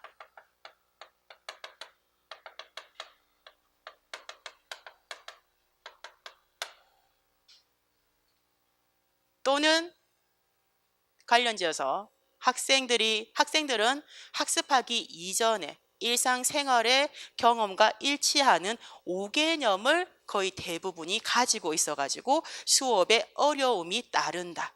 그래서 교사는 개념 교환을 목적으로 한 수업을 구성주의 뭐 이런 바탕으로 진행할 필요가 있다라고 서론을 적든지. 그러니까 보면 5이니까 개념 교환, 뭐 구성주의 이런 걸 가지고 그냥 서론을 뭐든 답이 없어. 적기만 적으면 돼. 근데 좀 말이 되도록 적기는 적어야 되겠죠. 그래서 뭐 구성주의를 플러스를 시키든지 아니면 개념 교환의 목적에 관련한 것을 이걸 가지고 어쨌든 같은 방향성을 맥락을 가지고 있어요. 들여쓰기 해가지고 서론을 적습니다. 서론을 적고 그러면 본론은 나와 있는 조건, 작성해야 될 것을 본론으로 몇 가지를 적으면 되겠어요? 4가지. 4가지를 각각 다른 단락으로 적으면 됩니다. 들여쓰기 해서 하나 적고 들여쓰기 해서 하나 적고 전체적으로 문장이 안 매끄러워 상관없어요. 그런 건 상관없고 그냥 들여쓰기 해서 4가지의 이제 본론을 적습니다. 그리고 결론 들여쓰기 해가지고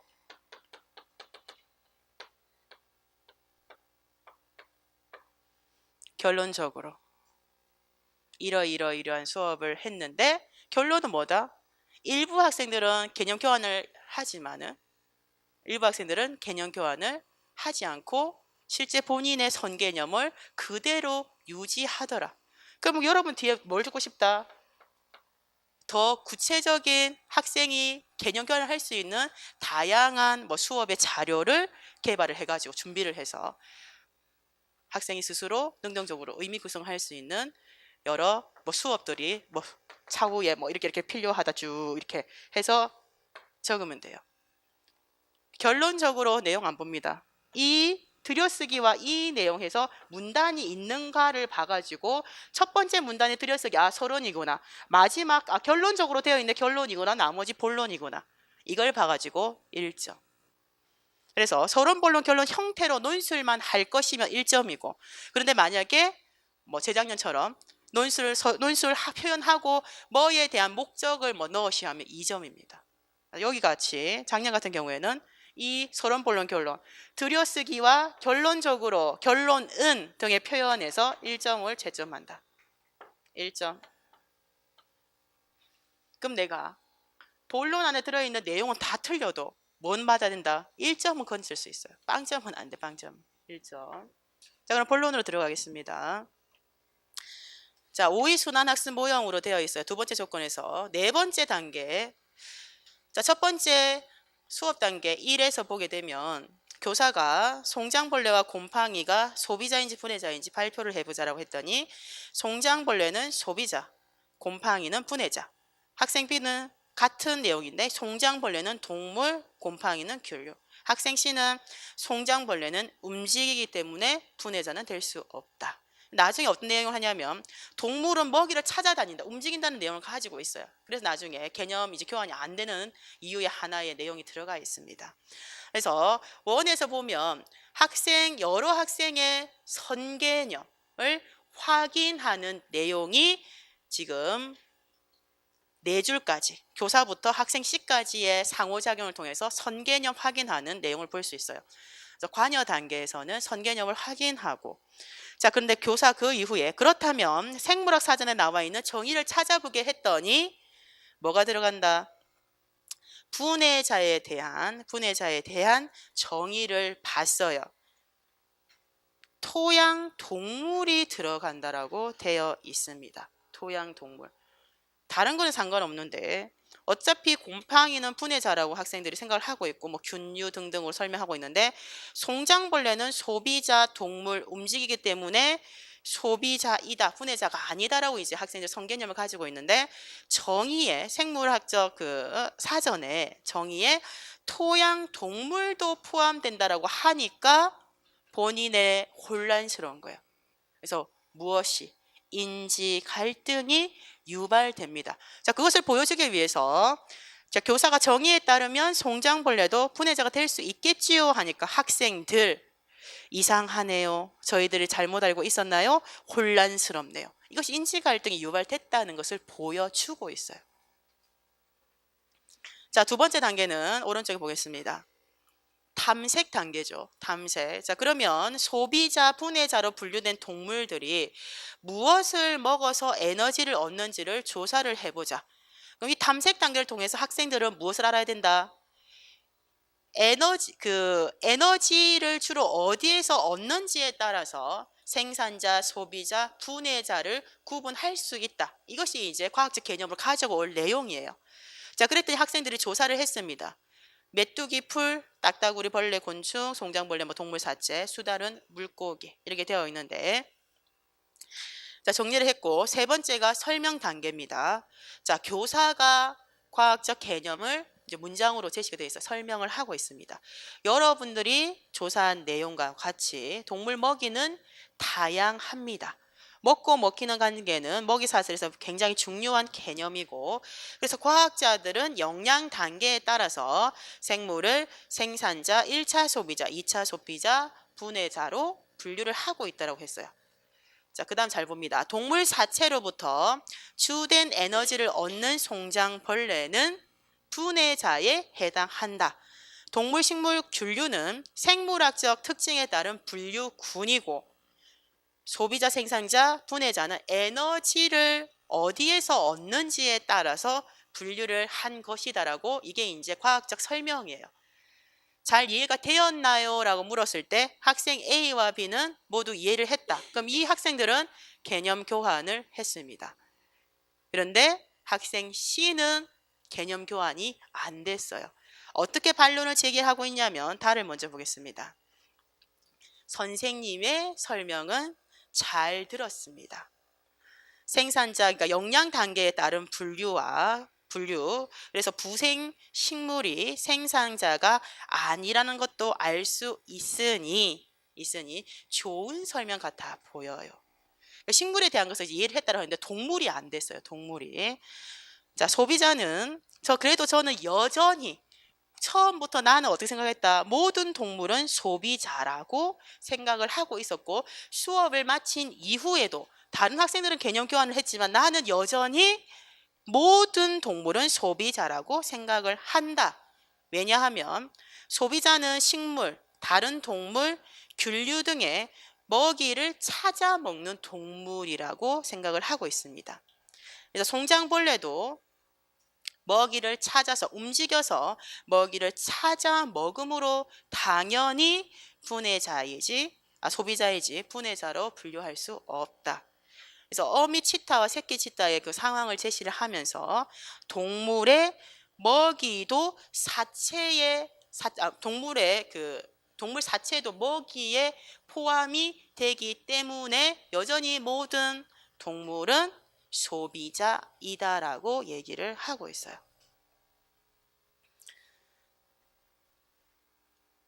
많은 학생들 사실은 수업을 통해서 과학적 개념으로 교환을 거의 많이 하지 않습니다. 여기 학생 씨는 너무나도 논리적인 나름의 접근을, 그러니까 본인이 가지고 있는 그 5개념을 가지고 종합적으로 굉장히 이제 접근을 잘 하고 있어요. 그래서 이거를 교사가 설명하는 과학적 개념과 학생이 가지고 있는 성개념이 대립이 되는데 그 사체를 동물의 먹이에 포함을 시키는지 아닌지를 가지고 이제 소비자 분해자로 이제 접근이 달라지게 이제 되는 부분입니다. 자, 어쨌든 쭉 나와 있고 그럼 4번은 실제 정교화잖아요. 정교화 단계잖아요. 자, 정교화 단계에서는 정교화는 어떤 목적이 있다? 이거는 기존에 기출이 이미 됐어요. 우리가 학습한 과학적 개념을 새로운 소재나 상황에 적용, 응용을 해서 어떻게 해야 된다? 과학적 개념을 심화하고 확장하기 위한 목적의 단계입니다.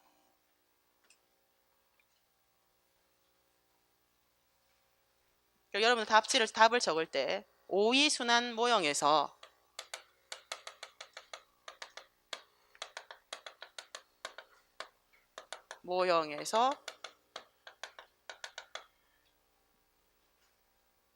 4단계의 목적은 들여쓰기 지금 한 겁니다. 여기 밑에가 안 나와서 그렇지.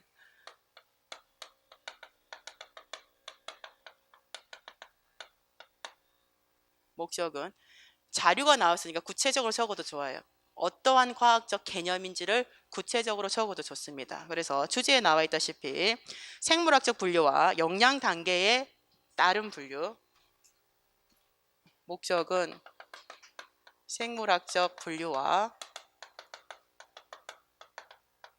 영양 단계에 따른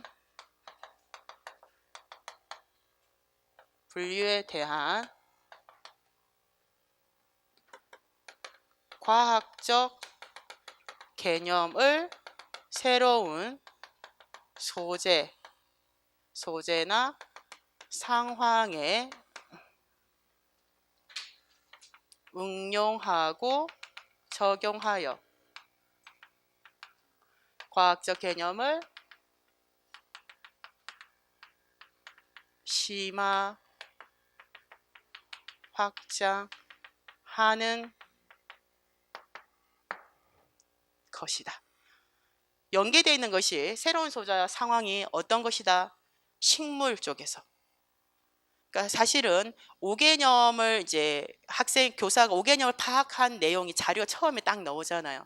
그러니까 모든 동물은 소비자이고 모든 식물은 생산자이다라는 5개념을 가지고 있다라고 했는데 실제 5위로 수업이 진행된 것은 모든 동물은 소비자이다라는 선개념을 과학적 개념으로 바꾸는 내용이 들어가 있어요. 그러면 비슷한 수준이라고 그랬어요.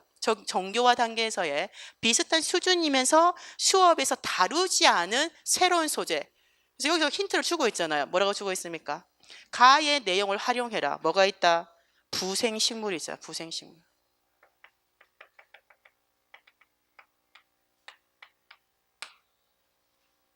부생식물을 학생들은 뭐라고 생각하고 있다? 생산자. 근데 우리가 생산자가 되려고 하면 어떻게 돼야 되죠? 광합성을 해가지고 스스로 독립 영양 이제 생물들을 이제 생산자라고 이제 넣어야 되는데 부생식물은 말만 그렇지 실제로 어떻게 된다고? 엽록체가 없어가지고 광합성을 하지 못해요. 기생생물하고 식물하고 좀 다릅니다. 기생은 살아있는 숙주에 붙어가지고 사는 것이고 부생은 죽은 이제 사체, 뭐 배설물, 이제 죽어 있는 이제 생명체를 할 수 있죠. 죽어 있는 사체 등에 이제 가가지고 뿌리도 깊지도 않아요. 아주 이제 약한 뿌리를 이제 집안으로 해가지고 종속 영양을 하는 이제 생물이다. 그래서 생산자가 될 수 없음에도 많은 학생들은 모든 식물은 생산자이다라는 내용을 가지고 있다라고 했죠. 그래서 이 내용에 어떻게 표현하든지 간에 부생식물이라는 것은 엽록체가 없어서 광합성을 하지 못하는 종속 영양 식물이라는 것을 이제 보여줘가지고 생산자라는 것은 엽록체가 있어가지고 광합성을 해서 독립 영양을 하는 생물이라는 것을 가지고 접근을 해서 정교화로 들어가면 될 것 같아요. 이용하라고 했을 때 뭐가 들어가야 된다? 이거 내용이 들어가야 된다는 거죠. 그래서 주제는 이제 소비자, 동물을 가지고 수업을 했고 비슷한 수준이면서 다른 상황이니까 식물. 모든 식물은 이제 생산자이다에 대한 이제 개념을 이거를 통해서 대부분의 식물은 생산자이다라고 이제 바뀌는 형태의 수업이 네 번째 정교화에 들어가야 된다는 겁니다. 2점 또는 뭐 3점, 2점 정도가 들어가 있을 것 같고 2점 또는 3점 정도 될 것 같아요. 3점. 그래서 모든 식물은 생산자라는 5개념을 수정하기 위해서. 그럼 이 식물의 왜 생산자가 아닌가라는 걸 여러분들이 좀 구체적으로 적어야 될 거잖아요. 그럼 엽록체가 없어서 광합성을 하지 못하기 때문에 종속 영양을 하는, 그렇기 때문에 식물이면서도 생산자가 아니고 이제 분해자다. 이게 분해자가 아니지. 생산자가 아니고 실제적으로 어디에 나와 있지? 생산자가 될 수 없다. 부생식물은 소비자. 그래서 실제 여러분들이 이 내용을 가지고 예시로 제가 이제 이것이 설마 예시까지 적어야 되겠어? 우리가 부생식물 모르잖아요. 인터넷에 검색을 해보면 뭐 나도 수정초 뭐 하여튼 나무들이 많기는 많아요. 있지만은 그것까지 구체적으로는 열거를 하지 않더라도 그냥 여러분들이 부생식물에 해당하는 여러 이제 식물을 사례를 제시를 하여 정도만 적어도 상관없을 것 같아요. 더 중요한 것은 왜 이것이 생산자가 될 수 없는가에 대한 내용은 적어야 된다. 엽록체가 없어서 광합성을 할 수 없다. 독립 영양 생물이 아니고 종속 영양 생물이더라. 그래서 생산자가 아니다. 그래서 모든 식물이 생산자인 것은 아니다라는 것이 관련된 내용으로 구체적으로 서술이 되어야 되겠다. 자, 나에서 교사가 학생들의 인지적 갈등을 일으키고자 한 단계. 그럼 나는 지금 5위잖아요. 5위. 그러면 나의, 그 다음 이제 문단을 적습니다. 뭐 나의 5위 순환 학습 모형에서 학생들의 인지 갈등을 유발할 수 있는 그 단계는 몇 번이다? 이론적으로도 몇 번이에요? 1번이잖아, 1번. 어떤 것으로? 학생들이 다 나와 있어요. 학생들은 어떤 생각을 한다? 모든 동물은 소비자이다라고 학생 A, B, C가 생각을 하고 있는데, 그렇기 때문에 송장벌레도 소비자라고 생각을 하고 있습니다. 학생들이. 그런데 무엇을 보여줘? 인지 갈등을 유발할 수 있는 자료로 무엇을? 생물학 사전에 나와 있는 분해자의 정의 자료, 이 내용을 가지고 인지 갈등을 유발을 했다. 그래서 이상하네요. 저희들 혼란스럽네요. 힌트가 다 들어가 있잖아요. 굉장히 이 내용은 쉽다. 그 단계를 제시한 근거를 적으라고 하면 어떻게 적어야 된다? 학생들이 가지고 있는 송장벌레에 대한 그 내용은, 학생들은 송장벌레는 동물이기 때문에 무엇이다? 소비자라고 생각을 하고 있는데, 이 개념으로서는 설명할 수 없는, 이것과 상충되는, 모순되는 생물학 사전에서의 분해자 정의를 제시해서 학생들의 인지 갈등이 유발됐다. 혼돈, 자신들의 생각과 다른 내용이어서 혼란스러워하고 있다를 바탕으로 근거를 제시하면 되겠어요. 네, 구체적으로 적으면 됩니다. 학생들이 어떤 개념을 가지고 있고 분해자 정의하고 어떻게 된다? 모순된다, 상충된다. 그래서 인지 갈등이 유발됐다. 그 근거다. 이 내용을 여러분들이 구체적으로 적으면 될 것 같고, 자, 학생 시의 개념이 변화되지 않는 이유는 개념 교환이 안 됐어요. 자, 포스너 등은 개념 교환이 일어나기 위한 조건으로 4가지를 제시를 하고 있습니다. 그 중에서 한 가지는 학생이 수업 이전에 가지고 있던 선개념, 기존 개념이다라고 표현을 하고 있어요. 그래서 개념 교환이 일어나기 위해서는 본인이 수업 이전에 가지고 있는 기존 개념에 무엇을 느껴야 된다? 불만족을 느껴야 한다. 그리고 수업을 통해서 우리가 획득할 수 있는 새로운 개념, 어떤 개념? 새로운 개념은 과학적 개념이라고 그랬어요. 이 개념은 그럴듯하고, 그리고 학생이 이해할 수 있어야 되고, 그리고 유용성. 그런데 그 중에서 무엇을 가지고?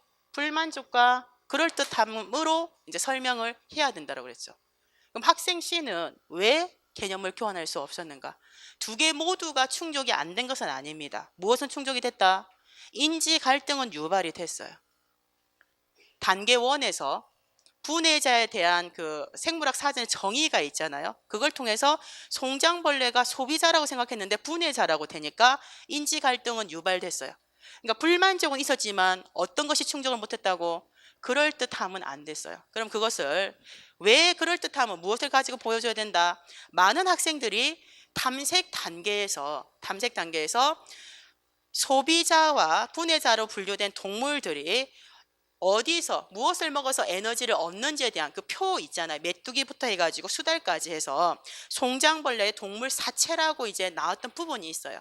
이러한 이제 그 자료를 바탕으로 해가지고 에너지를 주로 어디에서 얻는가에 따라서 학생 A하고 학생 B는 과학 개념 교환을 과학적 개념을 획득을 하게 되거든요. 근데 학생 C는 그 그럴듯함이라는 것이 안 돼. 왜? 무엇을?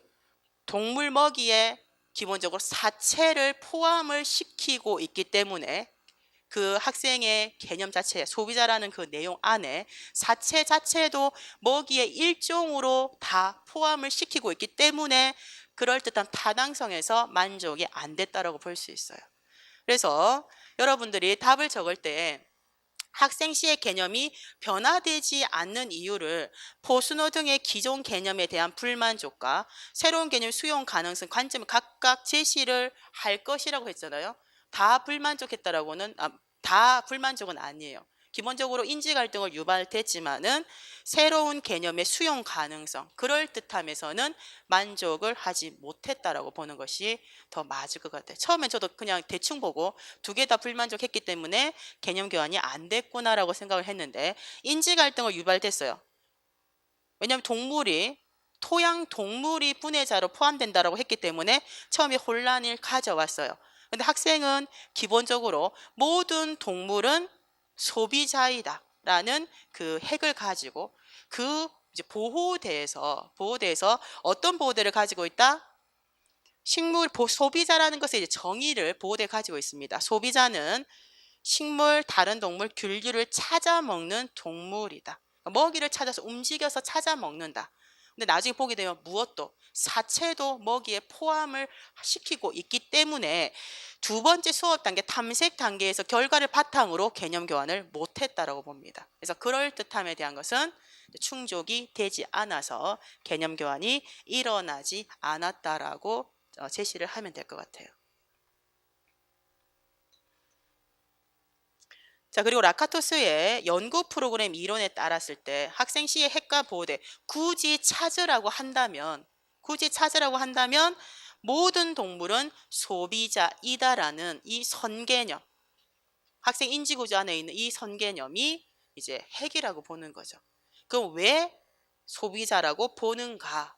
관련된 뭐 보조 가설이라든지 관찰의 초기 조건이라 등등을 봤을 때는 소비자라는 것은 그 다음에 나와 있는 식물이나 다른 동물, 균류 등의 먹이를 찾아서 먹는 동물이다.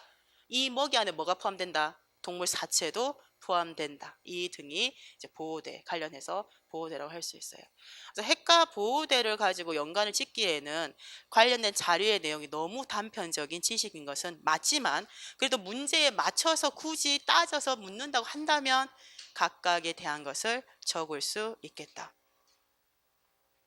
문제 자체를 사실은 이런 주제에 라카토스를 갖다 넣기가 굉장히 사실은 좀 무모한 부분이 있는데 근데 이제 철학을 이제 몇 년 도 철학이 안 나왔잖아요. 근데 철학을 내려고 하니까 그럼 우리는 계속 진화만 가지고 자료를 만들기에는 이미 너무 많이 나왔어. 출제가 한 2번 됐잖아요. 그죠?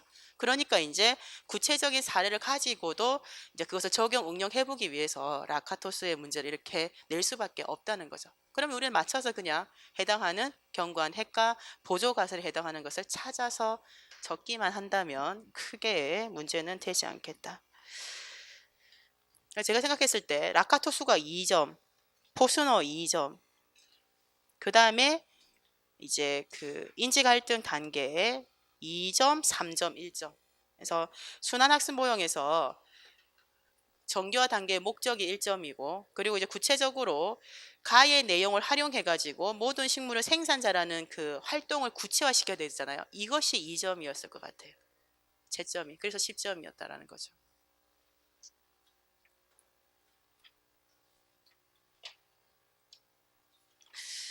근데 올해까지도 이제 교과 교육론에서 아마 논술형이 나올 겁니다. 그래서 여러분들이 기본적으로 적을 때 서술형에서는 뭐 작성 방법 조건당 동그라미를 적더라도 논술형에서는 적지 않는다. 그래서 들여쓰기를 꼭 해야 된다. 그럼 기본적인 들여쓰기를 서론 하나, 결론 하나, 그리고 본론에 해당되는 것은 조건이 4개가 있잖아요. 그 4개, 6개 정도를 문단을 나눠서 적는다라고 생각을 하고, 마지막 결론적으로란 용어를, 결론이라는 용어가 꼭 들어갈 수 있도록 해서 들여쓰기를 할 것.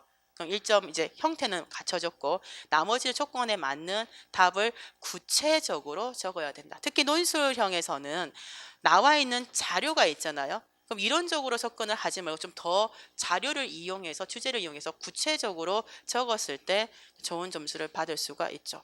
서술형은 크게 점수 차이가 많이 나면 뭐 1점, 뭐 2점 정도 채점해 보면 같은 점수 별로 차이가 사실 안 난대요. 비슷한 수준으로 많이 채점이 되는데, 논술형은 10점이다 보니까 비슷하게 적은 것 같아도 그 용어가 들어가야 된다든가 내용이 있고 없고 차이가 서술형에 비해서 배 이상으로 점수차가 많이 날 수밖에 없습니다. 그리고 이제 3명이서 이제 채점을 하잖아요. 그러면 서술형 같은 경우에는 4점이잖아. 4점. 4점이나 5점이면 3명이 채점했을 때 3명이 채점했는데 점수 차가 2점 이상이 나요. 그러면 바로 튕겨가 다시 토의를 해가 점수를 교정을 한단 말이에요. 근데 논술형은 그렇게 교정하지 않는데요. 3명이서 채점했는데 어떤 사람은 8점 줬어, 5점 줬어, 4점 줘도 그대로 통과. 그러니까 그 부분을 여러분들이 누구나 봤을 때 점수를 받을 정도로 매우 구체적이고 섬세하게 적어야 된다는 것이, 그것이 이제 관건이죠. 올해까지 이제 논술형이 나올 것이다. 그래서 준비를 잘할 수 있도록 합니다. 자, 쉬었다가 문제풀이 이어갈게요.